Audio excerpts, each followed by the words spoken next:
All right, so today we're diving deep into the Mughal Empire. Okay. We're talking about centuries of rule over a huge chunk of India, right? Right. An empire that's left its mark, a legacy we can still see today. Absolutely. But today we're going beyond just like the Taj Mahal or a list of emperors. We're getting into how this empire actually functioned, the nuts and bolts, Yeah. the administration, the economy. This stuff that makes an empire tick. Exactly, the stuff that makes it tick. Yeah. It's like you want to understand a car, you got to look under the hood, Right. not just admire the paint job. For sure. So let's start with the engine of the Mughal Empire, Okay. their power structure, right? Yeah. How did they control such a vast area? Well, the Mughals, they built their empire on a very centralized system. Okay. It's like a pyramid, with the emperor at the very top. Classic pyramid scheme. Not a scheme exactly. I mean, power structure, haha. Yes, a power structure. But here's where I get a little confused. The Mughals had these nobles, the Mansabdars. Right. They were both military commanders and administrators. Yeah. Isn't that like giving one person way too much authority? Well, that's where the ingenuity of the Mughal system really shines. Okay. They had this brilliant way of balancing that power. Each Mansabdar had a rank called Zat. Zat. This determined their salary, their status, the whole 9 yards. I see. But they also had another rank, Sawar. Sawar. This one indicated how many horsemen they had to provide for the army. So, like, their power was tied to their position and their military strength. Exactly. That's really interesting. It's a fascinating system. But how did the emperors prevent these Mansabdars from getting too powerful? Right. Rebelling? History's full of ambitious nobles. Oh, absolutely. And that's where Akbar comes in. Akbar, the third emperor. The one and only. He's considered one of the greatest, right? For good reason. He refined the system, saw the potential problems. Okay. He implemented a policy of regularly transferring Mansabdars. Transferring them. Yeah, moving them from one region to another. Ah, so they couldn't build up too much power in one place. Exactly. Kept them on their toes. Smart. Like a giant game of chess. Yeah, you could say that. But even with that system, managing all those Mansabdars, their ranks, troops, Is a complex system. not to mention collecting taxes from this massive, diverse population. Right. How do they keep the money flowing?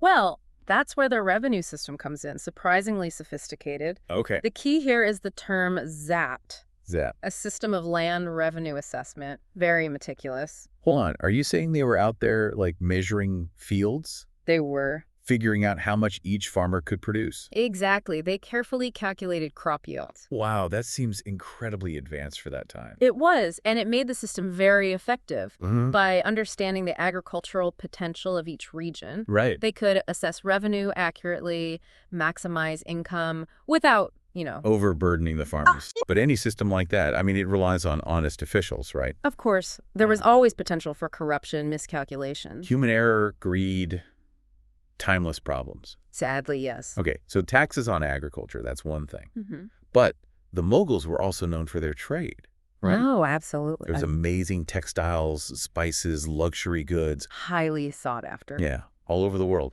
How big a role did that play in their economy? Trade was a major economic engine for the Mughal Empire. Okay. A vast network of trade routes within the empire and beyond. So they were connected to the wider world. Very much so, especially with Europe. Makes sense. The demand for Indian goods, huge. Things like cotton textiles, spices. Precious stones, you know it. Yeah, it all fueled the growth of cities like Agra, Surat. Transforming them into bustling commercial centers. I can almost picture it. Those cities teeming with merchants, artisans. A true melting pot. Must have been exciting, even with all the challenges of that era. It was a dynamic period for sure. It really makes you think about the complexities of empire, Absolutely. It's not just about the emperors and the palaces. It's about the everyday lives of the people, how the system worked, It's about understanding the forces that shape their world. and how those forces continue to influence us today. Right. That's the beauty of history. So I'm really interested to dive deeper into that, the lives of the people. I think you'll find it fascinating. I'm sure I will. We'll uncover some surprising stories, I guarantee you. I can't wait. All right, let's do it. Let's do it. It really was. And speaking of melting pots, that brings us to the heart of the Mughal Empire, Okay. the emperors themselves. I Yeah. mean, these were the individuals who really shaped the destiny of the empire. Yeah. For better or worse, their personalities, their decisions. Their ambitions. Yeah. It all played a role. It did. So let's get into some royal gossip, shall we? Uh-huh. Huh. Who doesn't love a good story about emperors and empires? I'm ready for the triumphs, the There are failures. even some scandals. Oh, yeah, scandals, definitely. Well, we have to start with the founder of the Mughal dynasty, Okay.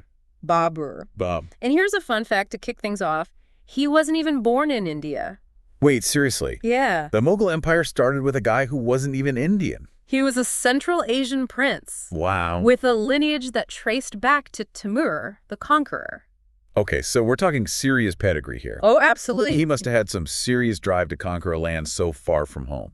Babur was a man of immense ambition and military skill. Yeah, he saw India as a land of opportunity. And wealth. So after several attempts, he finally succeeded. Defeating the Lodi dynasty at the First Battle of Panipat Okay, the First Battle of Panipat, got it. in 1526. 1526, that's the year it all began. The start of the Mughal era. But was he just a ruthless conqueror? Or was there more to him? That's a great question, and it gets to the heart of what made the Mughals so fascinating. Yeah. This blend of warrior spirit and refined taste. Babur himself, he was a cultured man, a lover of poetry, gardens, and writing. He sounds pretty well-rounded. Oh, he was. His autobiography, the Baburnama, Burden. gives us this amazing glimpse into his personality and observations of India. Oh, I'd love to read that. It's a fascinating read. He described the land, the people, the flora and fauna. Sounds like he really appreciated the finer things in life. He did, even in the midst of conquering an empire. I love that tough warrior who also enjoyed a beautiful garden and wrote poetry. It's an interesting juxtaposition. Yeah, for sure. Okay, so Babur set the stage, but it was his grandson Akbar who really took the Mughal Empire to the next level, right? Akbar. What was his deal? Often considered the greatest of the Mughal emperors. And for good reason. He was. Inherited the throne at the young age of 13. 13. Can you imagine? Wow, talk about pressure. Right after his father, Humayun, died in a rather unfortunate accident. So young to be in charge of an empire. He must have had some incredible advisors. Yeah, but what made Akbar so great? Was it just military skills? Well, he was a skilled military leader, for sure. Expanded the empire significantly. He did, but what truly sets Akbar apart is his insatiable curiosity and his open-mindedness. Really? He wasn't just content with conquering, he wanted to understand his subjects. Their religions, their cultures. Exactly. He initiated those famous interfaith dialogues at his court. Oh yeah, I've heard about those. Inviting scholars from all sorts of different religions. Hindus, Muslims, Jains, Christians. Even Zoroastrians. Wow, that's pretty radical for that time period. It was groundbreaking. Imagine the debates that must have taken place. I know, it's like he created this intellectual hub. A place where people from all backgrounds could exchange ideas. And this tolerance, it wasn't just talk, right? No, he put it into practice with his policies. Like abolishing the jizya tax. A major step towards inclusivity. Seems like he was genuinely trying to create a more unified empire. He was, and it was incredibly savvy politically. Okay, how? By embracing diversity, incorporating elements of different cultures into his court. Right. He fostered a sense of unity and loyalty among his subjects. Smart and compassionate, a winning combination. Absolutely. Okay, so after a long and successful reign, Akbar passes the torch.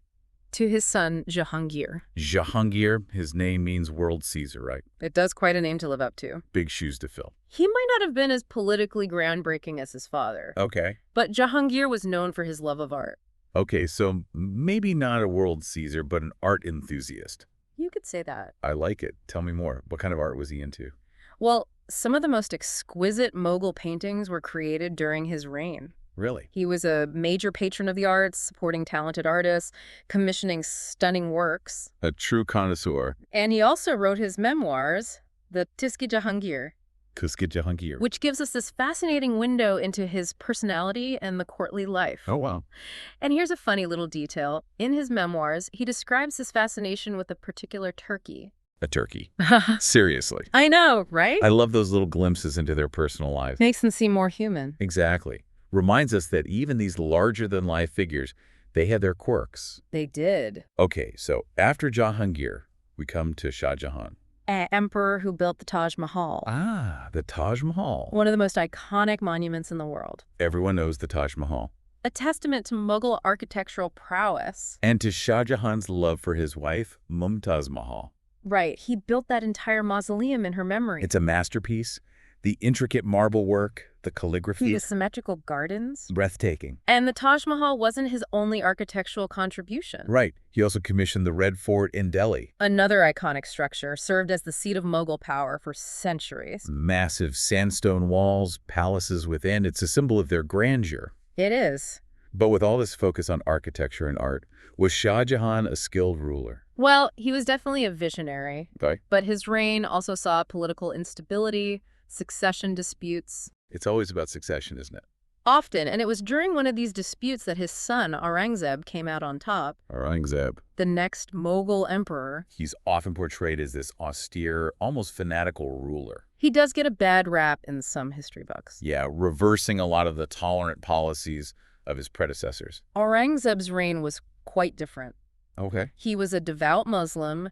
His policies reflected his beliefs. Right. He expanded the empire to its greatest extent. Wow. But his reign also saw a rise in rebellions, challenges to Mughal authority. I see. His decision to reimpose the jizya tax, for example. Yeah, that was a big shift from Akbar's policies. It strained relations with some non-Muslim subjects. Sounds like Aurangzeb's reign marks a turning point for the empire. You could say that. A move away from the inclusivity of earlier rulers. It's fascinating how one emperor's personality can impact an entire empire.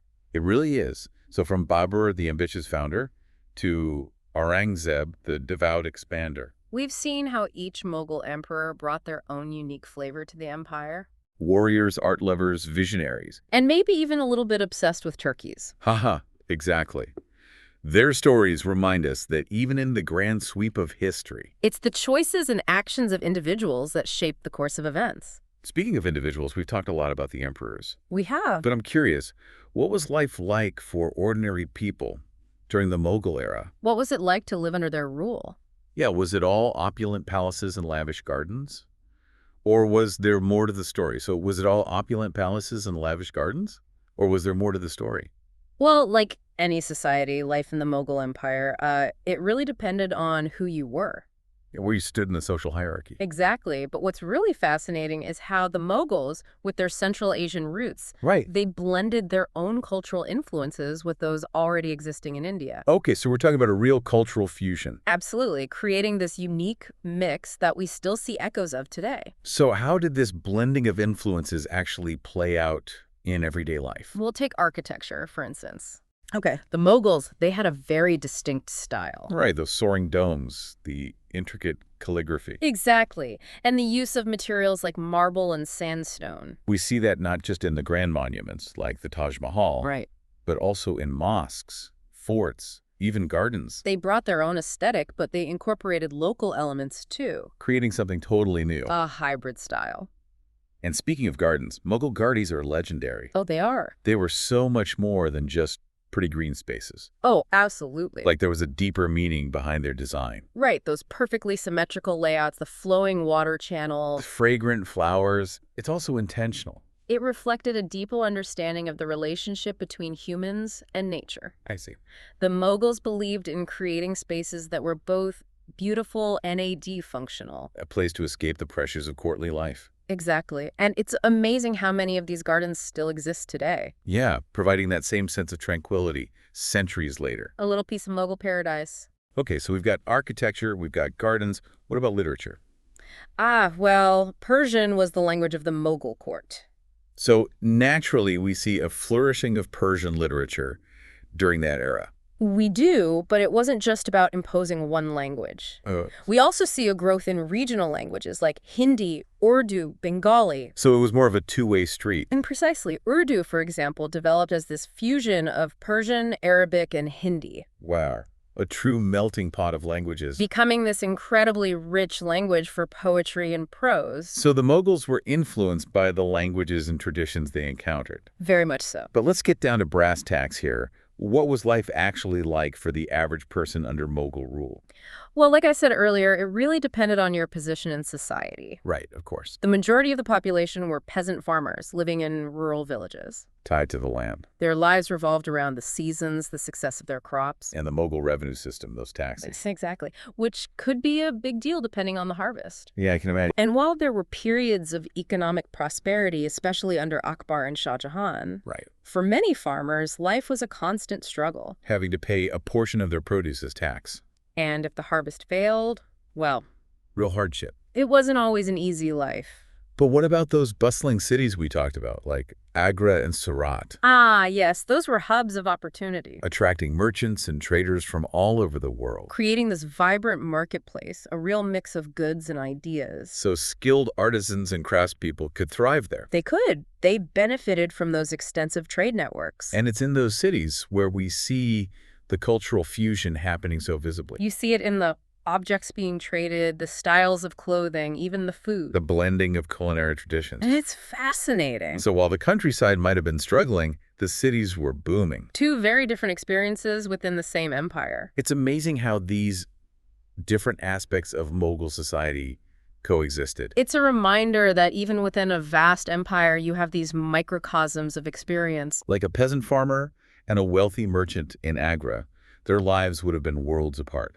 But they were both part of this larger Mughal tapestry. It's like this complex puzzle, all these different pieces fitting together. The administrative system, the revenue system, the emperors, the social hierarchy. The cultural influences, it all contributes to this unique legacy. A legacy that still impacts India today.